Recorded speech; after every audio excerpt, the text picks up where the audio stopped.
Que diriez-vous si je vous disais que la mer Morte pourrait complètement disparaître d'ici 2100 ? Ici, à plus de 430 mètres sous le niveau de la mer, dans la dépression la plus profonde du monde, la mer Morte se meurt. Cette étendue d'eau salée, si dense qu'on y flotte sans effort, recule d'environ 1,20 m chaque année. Pour mesurer l'ampleur de cette hémorragie, dites-vous qu'en seulement 50 ans, elle a perdu un tiers de sa superficie. Ce recul laisse derrière lui un décor de désolation. Un sol qui s'effondre littéralement sous les pieds des habitants.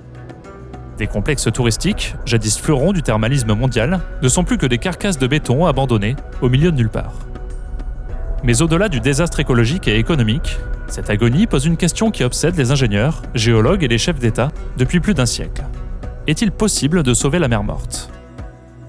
Cette urgence a cristallisé un projet d'envergure, un canal de transfert conçu pour stabiliser la mer Morte en y injectant les eaux de la mer Rouge. Dans ce nouvel épisode de Looking For, nous plongerons au fond de la mer Morte pour comprendre comment un équilibre millénaire a pu basculer dans cette spirale que personne ne semble vouloir stopper. Des dolines géantes qui dévorent le littoral, à l'industrie lourde qui en extrait les dernières richesses, jusqu'au projet de canaux transfrontaliers reliant deux mers à travers le désert, voici l'histoire et le destin futur de la mer Morte, les périls et les ultimes espoirs de sauvetage du point le plus bas de la surface de la Terre. Mais avant de plonger dans le cœur du sujet, laissez-moi vous dire quelque chose d'important. Je ne suis pas une IA. Je ne suis pas une IA. Et oui, ça fait un moment déjà que je lis plein de commentaires qui disent que je suis une IA à cause de ma voix, alors que comme vous pouvez le voir, c'est complètement faux. Ce que j'aimerais vous montrer maintenant, c'est comment je peux être amené à utiliser l'IA dans le processus de création de mes vidéos. Évidemment, je ne l'utilise pas pour générer de la vidéo, car dans le documentaire, c'est essentiel de montrer la réalité telle qu'elle est. Par contre, je m'en sers beaucoup pour réfléchir à des idées de titres ou travailler mes miniatures. Récemment, l'IA m'a aussi beaucoup aidé à trouver le meilleur matériel vidéo possible pour préparer un tournage en Espagne. J'avais besoin d'un téléobjectif et d'un nouveau stabilisateur, et j'ai pu trouver les pépites qu'il me fallait grâce à l'assistance de l'IA. D'ailleurs, j'ai vraiment hâte de vous montrer ce projet. Donc pour vous répondre, oui, j'utilise l'IA, mais c'est davantage un outil au service de ma créativité et pour faire du travail encore plus qualitatif. Et récemment, j'ai découvert quelque chose d'incroyable, Mammouth AI, le sponsor de cette vidéo. Mammouth AI, c'est un service français qui centralise toutes les IA de dernière génération, que ce soit des IA textuelles comme Claude, GPT, Gemini, ou génératives d'images et de vidéos comme Grok Imagine Vidéo, Sora 2, Kling 2.5, Nano Banana et bien plus. Ce qui vous permet d'avoir un large panel de choix pour une somme modique. Ce qui est imbattable, c'est l'abonnement starter qui commence à partir de seulement 12 € par mois. Je vous laisse faire le calcul si vous deviez prendre un abonnement sur chaque plateforme. Une formule idéale pour des besoins pro comme perso. Et cerise sur le gâteau, si la question environnementale vous intéresse, sachez qu'il propose des modèles jusqu'à 10 fois moins consommateurs de ressources pour les requêtes du quotidien. Donc si Mammouth AI vous intéresse, je vous laisse toutes les informations en description de la vidéo juste en dessous.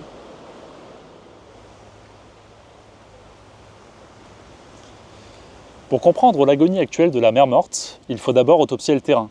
Oublions les frontières politiques un instant pour observer la Terre se fracturer.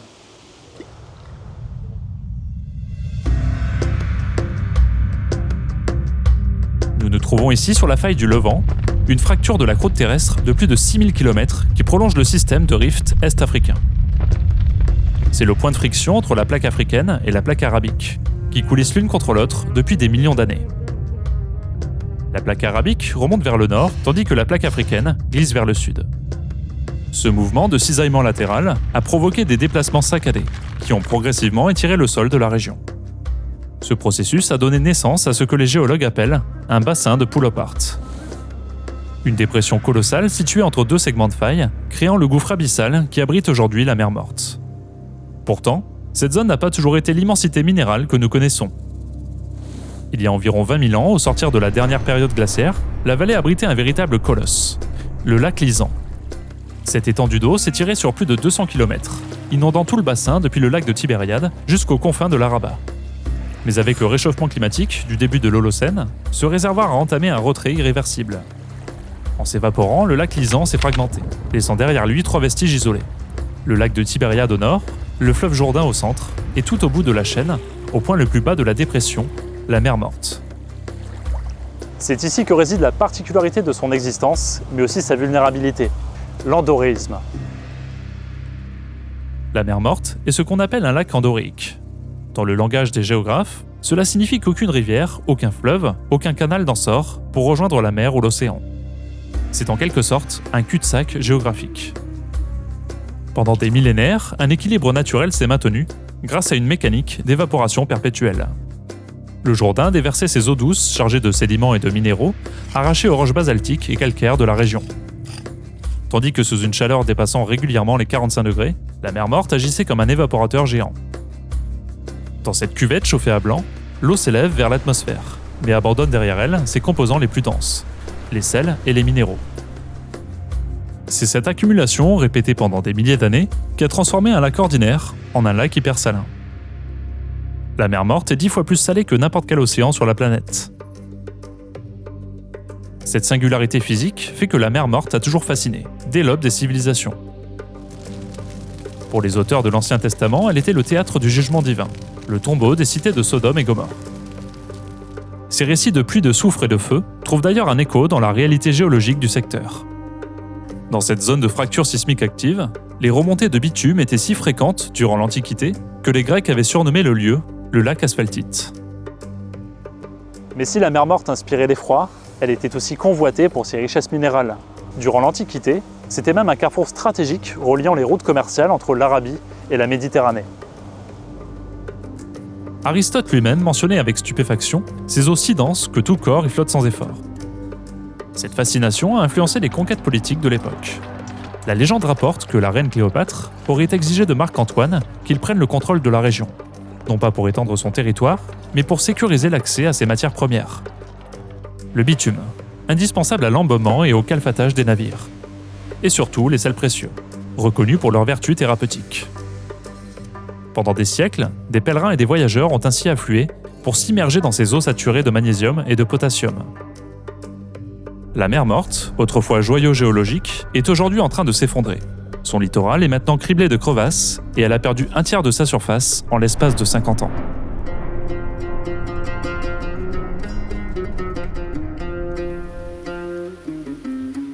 L'équilibre millénaire que nous avons décrit ne s'est pas rompu par accident. Il a cédé sous la pression des besoins vitaux en eau douce. Dans cette région du monde, le calcul est simple et brutal. Le Proche-Orient abrite 5% de la population mondiale, mais dispose de moins de 1% de l'eau potable de la planète.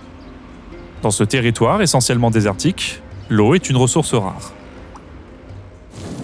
Pour comprendre la situation actuelle de la mer Morte, il faut remonter vers le nord, là où les paysages sont encore verdoyants, au lac de Tibériade.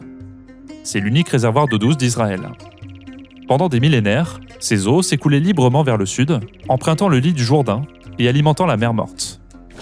Chaque année, il injectait les volumes d'eau nécessaires pour compenser l'évaporation naturelle.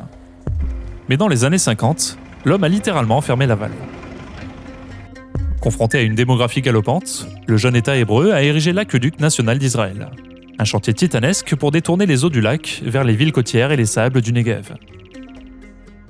L'objectif était clair, faire fleurir le désert coûte que coûte. Sur le plan technique, c'est une prouesse, mais sur le plan hydrologique, c'est une véritable amputation. Aujourd'hui, plus de 96% du débit historique du Jourdain ne parvient plus à son embouchure. Mais ce détournement n'est pas seul responsable. Si la mer Morte s'évapore par manque d'apport, elle est aussi siphonnée par ce qu'elle contient. Pour comprendre l'acharnement des nations sur ce lac, il faut regarder la carte des ressources. Le sous-sol de la région est désespérément vide. Pas de charbon, pas d'acier, pas de métaux précieux. Dans ce dénuement, la mer Morte est la seule véritable richesse exploitable. Une manne minérale sans équivalent. Et c'est là que se joue le destin économique de la région.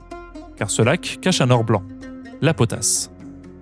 Pour la Jordanie, ce composant indispensable aux engrais mondiaux représente un marché vital de 500 millions de dollars par an. Côté israélien, l'exploitation génère des milliards de dollars en exportant du magnésium, du brome et des sels de table. Pour ces gouvernements, la mer Morte n'est pas un sanctuaire à préserver, c'est une ressource à exploiter. Cette réalité a physiquement défiguré le paysage, créant une fracture nette, visible depuis l'espace. La mer Morte est désormais scindée en deux mondes.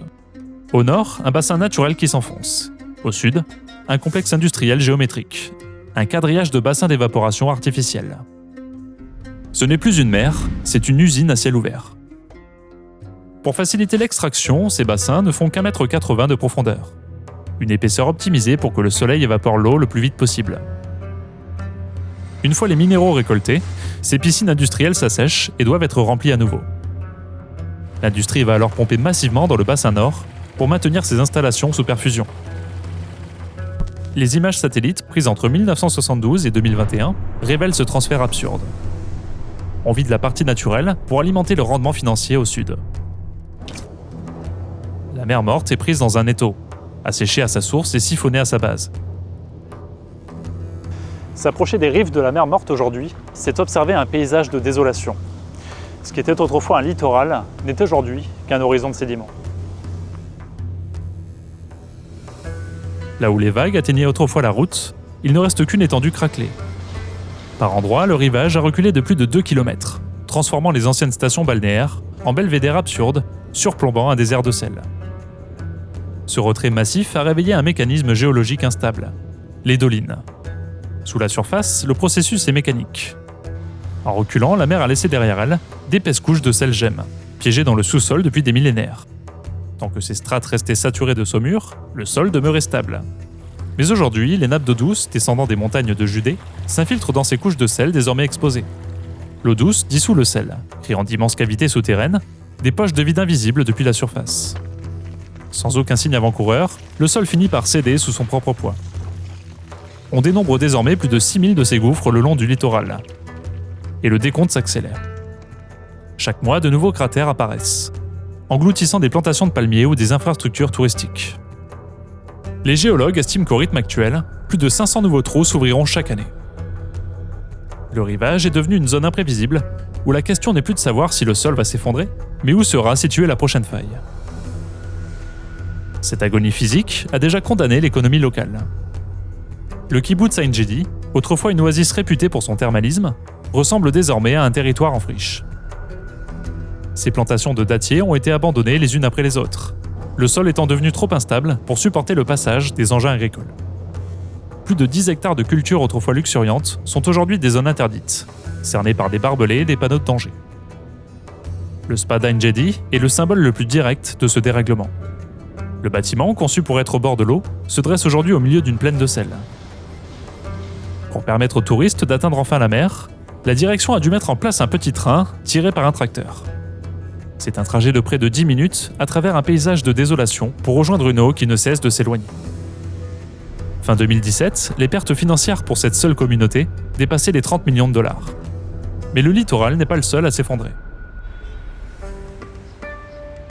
À 80 km de là, c'est toute la structure sociale d'Amman qui menace de rompre sous le poids d'une démographie que l'eau ne peut plus suivre. La capitale jordanienne illustre l'urgence absolue du Proche-Orient. Dans les années 60, la Jordanie comptait 900 000 habitants. Aujourd'hui, ils sont près de 10 millions.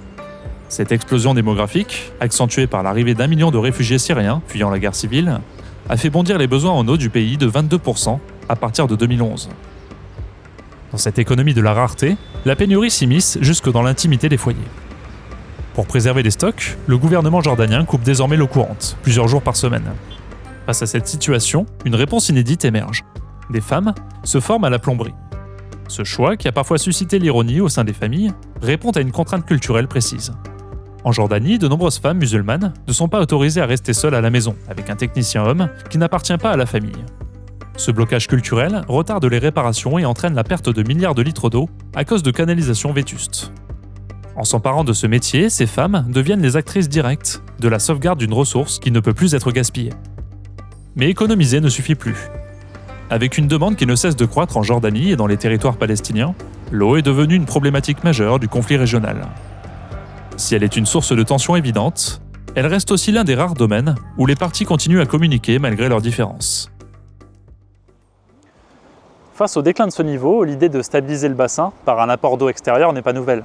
Elle prend racine dès 1855 sous la plume de l'écrivain britannique William Allen. Dans son ouvrage The Dead Sea, A New Road to India, il envisageait un canal reliant la Méditerranée à la mer Rouge via la mer Morte. Et ce, comme une alternative stratégique au canal de Suez. Si cette vision reste théorique pendant un temps, elle devient un sujet d'étude concret après le choc pétrolier de 1973. Cherchant à assurer son indépendance énergétique, Israël commande en 1975 une première étude de faisabilité aux ingénieurs allemands Wendt et Kelm.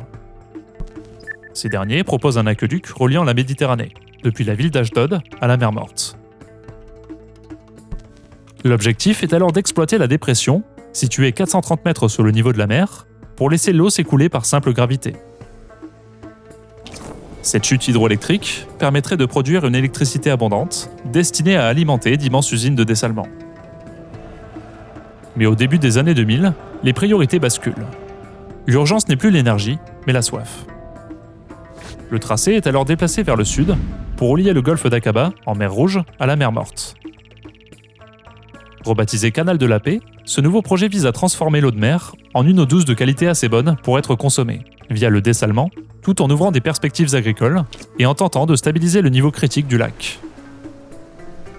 Le dossier devient officiellement diplomatique lors du sommet de la Terre de Johannesburg en 2002. C'est à cette occasion qu'Israël et la Jordanie présentent le projet de manière conjointe, alors que le président français Jacques Chirac formule son rappel sur l'urgence climatique. Notre maison brûle. Et nous regardons ailleurs. En 2005, le programme d'études RSDSC pour Red Sea Dead Sea Conveyance est initié. Évalué à son lancement à 10 milliards de dollars, ce plan prévoyait une connexion de 180 km depuis le golfe d'Aqaba. En 2009, la Banque mondiale finance une étude de faisabilité de 16 millions de dollars, confiée au cabinet français Coyne et Bellier, pour arbitrer entre un canal à ciel ouvert ou une conduite souterraine. Sur le papier, le RSDSC est colossal. Il prévoit le transfert annuel de 2 milliards de mètres cubes d'eau de mer. 1200 millions de mètres cubes seraient déversés dans la mer Morte, tandis que les 800 millions de mètres cubes restants alimenteraient une usine de dessalement. En 2013, un accord tripartite entre Israël, la Jordanie et l'autorité palestinienne retient finalement le projet d'un aqueduc situé en territoire jordanien. Ce plan, revu à la baisse, cible le pompage de 300 millions de mètres cubes pour produire de l'eau potable au nord du port jordanien d'Aqaba et les saumures issues du dessalement via un pipeline dans la mer Morte, à 200 km au nord. La réalisation technique repose sur l'expertise israélienne en dessalement d'eau de mer. Le procédé utilise une filtration multicouche pour séparer le sel des molécules d'eau. L'eau de mer est acheminée par des pompes vers de grands bassins, où elle traverse une couche de sable. Les plus gros objets, comme par exemple les algues, restent bloqués à ce stade. L'eau est ensuite propulsée à travers des membranes perfectionnées qui laissent passer les plus petites molécules d'eau, mais pas les plus grandes comme le sel. Enfin, de l'eau douce emprunte l'aqueduc national d'Israël, tandis que les saumures issues du dessalement sont rejetées dans la mer. Cependant, le tracé du pipeline doit franchir des obstacles majeurs. 200 km de désert, des zones montagneuses et surtout 275 failles sismiques. Pour limiter les risques de sabotage et d'évaporation, la conduite de 5 mètres de diamètre est conçue pour être enterrée. Toutefois, la proximité d'aquifères d'eau douce souterrains fait peser un risque de contamination saline en cas de fuite ou de rupture du pipeline. Si tout cela semble limpide sur le papier, une incertitude demeure quant au mélange des eaux de différentes salinités. À l'université Ben Gurion, des simulations montrent que l'apport de saumure de la mer Rouge pourrait altérer l'apparence de la mer Morte par deux réactions. D'une part, le blanchiment. La rencontre entre le calcium de la mer Morte et les sulfates de la mer Rouge crée du gypse, capable de transformer l'eau turquoise en une vaste étendue blanchâtre. D'autre part, la coloration rouge. Actuellement, le niveau de salinité est d'environ 27,5%, soit 275 grammes de sel par litre d'eau. Mais si ce taux passe sous le seuil critique de 25%, le milieu devient propice à la prolifération d'algues unicellulaires. Ce phénomène est déjà visible au Grand Lac Salé dans l'Utah, au lac Ross au Sénégal et au lac Eyre en Australie. Malgré des études de faisabilité convaincantes, le projet s'est quand même heurté à la réalité politique et financière. L'escalade militaire dans la région et la rupture du dialogue diplomatique depuis plus de 2 ans ont suspendu les accords de coopération. Le 15 juin 2021, le ministre jordanien de l'Irrigation, Mohamed Al-Najjar, officialise l'abandon du projet tripartite, privilégiant les besoins immédiats en eau potable du pays. La Jordanie a donc choisi de lancer son propre programme national, le National Conveyor Project, et de construire seule son usine de dessalement à Aqaba, sans dépendre d'une coopération devenue impossible. En 2024, ce projet a terminé ses études de faisabilité et ses évaluations d'impact environnemental. En janvier 2025, la Jordanie a franchi une étape historique en signant un premier accord avec le consortium Meridiam-Suez, marquant le lancement officiel de la construction qui a débuté au début de l'année 2026. Le chantier avance désormais avec le soutien financier de la Banque européenne d'investissement. Dans ce contexte, la sauvegarde de la mer Morte est passée au second plan des priorités étatiques. Alors que chaque nation se concentre sur sa sécurité hydrique, aucun plan d'action pour sauver la mer Morte ne semble se profiler à l'horizon. le point le plus bas du monde, continue de payer le prix d'une gestion fragmentée où les impératifs immédiats pour l'accès à l'eau l'emportent sur la préservation d'un écosystème millénaire. Si l'ingénierie semble aujourd'hui prête, elle se heurte à une réalité que les plans ne peuvent totalement maîtriser, l'instabilité profonde du sol. Pour comprendre la vulnérabilité du futur canal, il faut lire les archives inscrites dans les falaises qui bordent le lac. Depuis 220 000 ans, les sédiments s'y accumulent, comme un témoignage géologique. En observant la roche, on distingue une alternance de couches sombres et claires, témoignant des crues hivernales et des évaporations estivales. Cet empilement parfait est parfois brisé par des structures chaotiques, signature de séismes majeurs dans la région. Des murs de Jéricho à la catastrophe de 1927, la région est une zone sismique active. Pour les géologues, le tracé du pipeline le long de la faille pose un risque immédiat. Une rupture de la conduite libérait des millions de mètres cubes de saumure dans les aquifères d'eau douce souterrains, rendant ces réserves agricoles définitivement inutilisables. À l'autre extrémité du projet, c'est un autre sanctuaire qui impose ses limites, le golfe d'Aqaba. La mer Rouge abrite ici l'un des récifs coralliens les plus résilients de la planète, capable de résister au réchauffement des eaux qui tue les coraux partout ailleurs dans le monde. Mais cette survie est fragile. Les scientifiques redoutent que l'usine de dessalement d'eau de mer n'aspire les larves de coraux, de poissons et de mollusques indispensables au renouvellement du récif. Pour épargner cette vie microscopique, il faut pomper l'eau à 120 mètres de profondeur, sous la zone de photosynthèse. Un surcoût nécessaire pour ne pas sacrifier un environnement au profit d'un autre. Pourtant, malgré ces risques, la mer Morte cache un potentiel inexploité qui pourrait bien financer son propre sauvetage. Le dénivelé de plus de 400 mètres entre les deux mers pourrait générer de l'énergie via une centrale électrique d'une puissance installée entre 150 et 250 MW, laquelle alimenterait notamment une usine de dessalement et d'autres infrastructures locales, à l'image du projet égyptien de Qattara. Mais le véritable basculement pourrait venir du sous-sol. Les eaux ultrasalines du lac renferment des gisements de lithium dissous, ce pétrole blanc indispensable à la transition énergétique mondiale.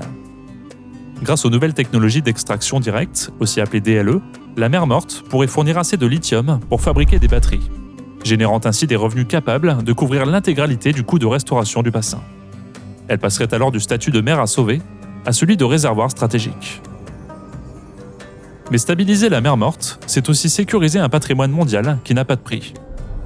En mettant fin à l'effondrement des rivages et à la multiplication des dolines, la région pourrait reconstruire un tourisme thermal durable et protéger ses sites historiques, de la forteresse de Masada aux grottes de Qumran, gardiennes des manuscrits de la mer Morte. En détournant le Jourdain pour bâtir des cités et fertiliser le désert, un équilibre millénaire a été brisé. Aujourd'hui, tenter de réanimer cette mer à coups de pipeline, d'usines de dessalement et de milliards de dollars ressemble surtout à un mirage.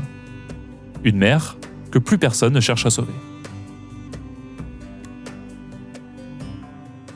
Et c'est la fin de ce reportage, j'espère vraiment que ce sujet de géographie vous aura plu. Merci encore à Mammouth AI d'avoir sponsorisé cette vidéo. Pour rappel, c'est une plateforme française qui regroupe les meilleurs IA du moment pour seulement 12 € par mois. Alors si ça vous intéresse, je vous ai mis toutes les informations en description, juste en dessous de la vidéo. En attendant le prochain épisode, je vous dis à très vite sur Looking For.